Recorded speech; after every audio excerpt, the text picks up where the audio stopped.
The legendary doorway to Dorkness in Doncaster. Awesome. Man, doorway to Dorkness did not disappoint. As soon as you walk in, beautiful artwork, packed stuff, statues, toys, figurines, games, console, Pokemon, Warhammer, old stuff, old relics here. There was modded Game Boys, that black Game Boy on the top was absolutely stunning. If that is there when I come back, I would 100% have to get that. This cabinet had not just one or two, but 3 boxed Atari Lynx, loads of cat modded Game Gears and original Game Gears boxed.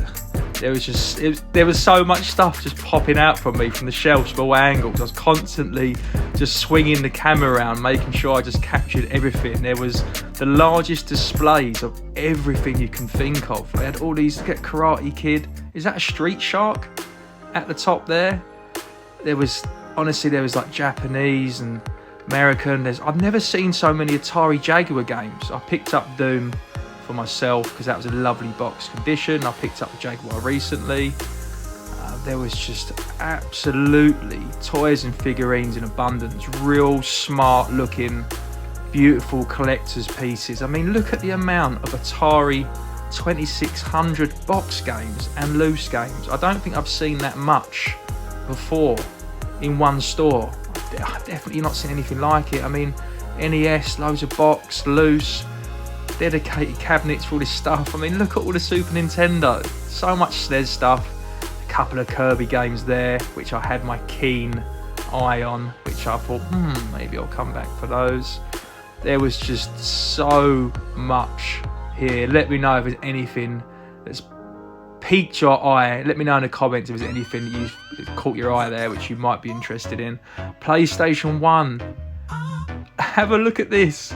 I couldn't go in on the spines. There's obviously so many alphabetically order. Like, I didn't want to start pulling out looking for rare games. There was just so much there. The PS2, of course, has got a huge library, but I mean, this is outrageous. Like, it's like someone's games room / museum. There's even Warhammer there. I should have looked for Kill Team because me and a couple of friends are trying to get into that Kill Team. There was just, look at the consoles all along the top perimeter. This is just one room of the shop, guys, as well. There's another room out back, but the whole perimeter, top shelf, there's like Atari Jaguars up there. There was a gold Japanese Sega Saturn. There's Dreamcasts. Often more than one console. There was a box for the Jaguars, the CD. I've never seen so many Sega Saturn games. Like, there's a healthy, like 4 high shelves, double stacked. Sega Mega Drive games. They even had Genesis. There's so much. I tried to film every single shelf. Loads of Master System, loads of Sega Saturn. You can even see the Dreamcast to your right. I've never seen so many Dreamcast games, I don't think, in one store. There was a few Sega Mega Drive games from my list, which you'll see at the end. At the end of this video, I'll go through my pickups of what I picked up from the store. But there was a few games I wanted. And obviously, I love my Switch. I love collecting my Nintendo Switch.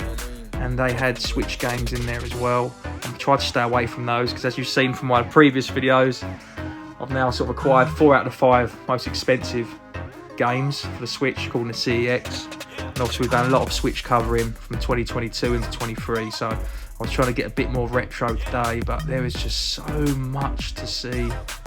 So much. There's something that caught my eye down there, which you'll see at the end of the pickups. I don't know if you've seen it, it's hidden behind a box. There's a console that Goldtooth kindly Welcome to Marathon Gaming. Boom! showed and pointed out to me. Look at all the N64. Look at all those loose carts. Man, oh man, oh man. There were so many great condition figurines. Like, even in the next room, there was some real nice collect. It's not really my thing, but there was some real nice pieces there. It really was. You could easily spend a small fortune. Like, for me, the trip was from Essex to Doncaster. It's a 3-hour drive, but honestly, it did not put me off. I would 100% go back there. That's how good it is. If you are within an hour of Doncaster and you haven't been, why the hell not? Look, you've even got 8-bit, like, you've got cassettes down there for Spectrum, for Commodore. There's so much stuff. There's, oh my gosh. This is now the second room out the back, and there was so many loose consoles. A lot of box consoles at the front. There's still box consoles at the top. You probably saw that 7800. There's loads of, look, all the different skin N64s. There's accessories. Look, Pikachu N64, Pokemon Stadium N64. There's like, normally there's like one Super Nintendo in the store, and you're like hoping it's not yellowed, or one Dreamcast, you hope it's not yellowed, or one NES, you hope it's not yellowed. There's literally like multiple of each consoles, loose and boxed. It really is unbelievable. So, say there was a console you wanted, if you headed to Doorway to Dorkness, you're guaranteed to pick it up. Like, normally you'd be like, oh, I want to pick up Atari 7800, and you've got to see, first of all, if they've got it in, and then you just got to judge condition when you get there. And sometimes I've done it before, I've bought a console just because I've wanted it, and you don't know when it's going to come in stock, so you're like, oh, do you know what, I'm just going to get it. But here, there's so many little mini Goldtooth down there. Big shout out to the boy Spence, aka Knuckles. There was some real Goldtooth found at the back here. There was like a Streets of Rage 4 Genesis sort of box game. I mean, look at the accessories. Look at the absolute accessories and the pads. Like, everything you want is here. I had that Terminator figurine. Look, even like I didn't look at these enough. Like, I love a horror figurine, but we don't need another hobby. We don't need to start collecting them as well. You've got your resting Hasbros there. There is literally everything, not just the odd pop figurine. There is some proper hardcore. Look, you've got Power Rangers. There was some naughty, sexy figurines in some of the cabinets.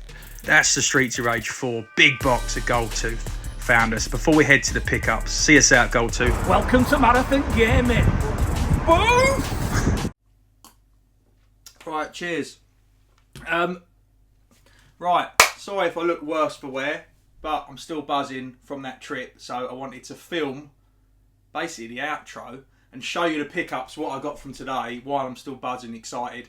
It was a 7-hour round trip, so I went from Essex up to Doncaster, met up with Goldtooth again. I've met up with him before, previously at Nottingham. Always stay in touch with Goldtooth. For anyone that knows Goldtooth, who has met him face to face, will know how much of a top, nice, generous person he is. He's a real top guy. If you are living under a rock, you don't know who Goldtooth is. Of course you know he is, but just in case you don't, I'll put a link and tag him in basically in description so you can check him out. And if you're into it, go and follow his stuff and subscribe to him. But more importantly, I need to get into these pickups. I feel like I need to talk about this long journey, this 7-hour long journey. So I went up to Doncaster, went to Doorway to Dorkness, and first of all, first impressions, as you could see, it was absolutely bloody huge. I had no idea. I knew I was going to spend a bit of money, get a few games. That's all I thought. I had no idea how many consoles I had. I wasn't expecting to get a new console. I had to put a game back, which was, luckily I got to the counter. It was an Atari Lynx game. Atari Jaguar game. I saw so many Atari Lynx boxed in there. I saw so many bloody consoles, just throw me right off. But yeah, it was Doom, lovely box condition. And I haven't actually, other than the game that comes with my Jaguar, I haven't got any other games. Picked that up, and it was like 60 odd quid. But luckily he said it's NTSC. I didn't know if it would play on my one, because I haven't tried that out yet, an American game. So I put it back, and it's just as well, because we still had another shop we was going to visit, which was Kenny's, and as you can see, it was closed. So that was crazy, another story. And then I went on afterwards, drove a bit north for 30 minutes up to Barnsley, and I went to Retro Dome Arcade, and I've got so much to tell you about that, and so much footage from the trip of the arcade. That might be the best arcade I've been to. Sorry if that upsets anyone, but I think that just might be the best arcade. I didn't have the highest expectation, and I was absolutely blown away. That place is phenomenal, but that'll be my next video. So this is all about Doorway to Dorkness and meeting up with Goldtooth, and I'm going to show you what I picked up. So I picked up a couple of Super Nintendo games. So I've been loving the Kirby stuff. It wasn't Super Nintendo I was looking for, but I was saying I've been loving the Kirby games throughout all the generations. I love the latest on the Switch, from the very first on the NES, my favourite NES game. And even the N64 ones, like that Crystal Shards, is amazing, but it's like £200, so I play it emulated on the Switch Pass. But when you see them cartridges loose, I don't normally collect loose carts, but NES and Super Nintendo, they're fine to collect, because you get the label generally they stack well, you get a little label on the top of it, especially the NES, or you can get a little label machine, I suppose, if you have got 64 carts and stack them. But anyway, I'm blabbering. I went for Kirby's Ghost Trap, and then Kirby's Funny Pack, he said. Kirby's Fun Pack. I may regret that one because it looks like it's mini games, and sometimes those mini game ones are a bit limited for content, especially if you're playing one player. And most of my retro game stuff is played one player. It's only the Switch and arcade cabs that get played with friends. So that might end up getting moved on at some point. But I do just love collecting the Kirby games because normally they're a hit rather than a foul. And yeah, Ghost Trap. And I've not played either of these games. So really looking forward to trying those out. So I picked those two up. And then I picked up... So these are 3 games I really wanted, which I've just been patiently looking for. Kid Chameleon. I love Kid Chameleon. I think it's better than Alex Kidd and some of the other platformers. I feel like it's really underrated. I'm sure you've played it or you know about it. So basically you have like different little heads he puts on, like personas and costumes that he sort of gets the abilities, acts like that animal to like a rhino or something to get through the level. It's a really, really solid game, but it's a cheap game. It's only like 15, 20 quid. It's very common. But it's because it was mass produced, it was so successful. I mean, even look at that box art. Kid Chameleon, honestly, it doesn't get enough respect. I really want to get that into the collection. I really want to play it. It's really one of my favourite Mega Drive games from back in the day. So I'm really happy with that. And here's one which I've never played in the Mega Drive. I've only ever played it, it was in my top 25 arcade list. Mercs or Mercenaries or whatever we're calling it. Absolutely phenomenal game. It's again very, very cheap, very common. But it's a near, I mean, look at the back, it looks a near perfect arcade port. It looks exactly the same. I might be wrong, I've been wrong before. But yeah, that's absolutely phenomenal, so really happy to get hold of that. And then one I haven't played, but I was a big fan of the original Mighty Morphin Power Rangers.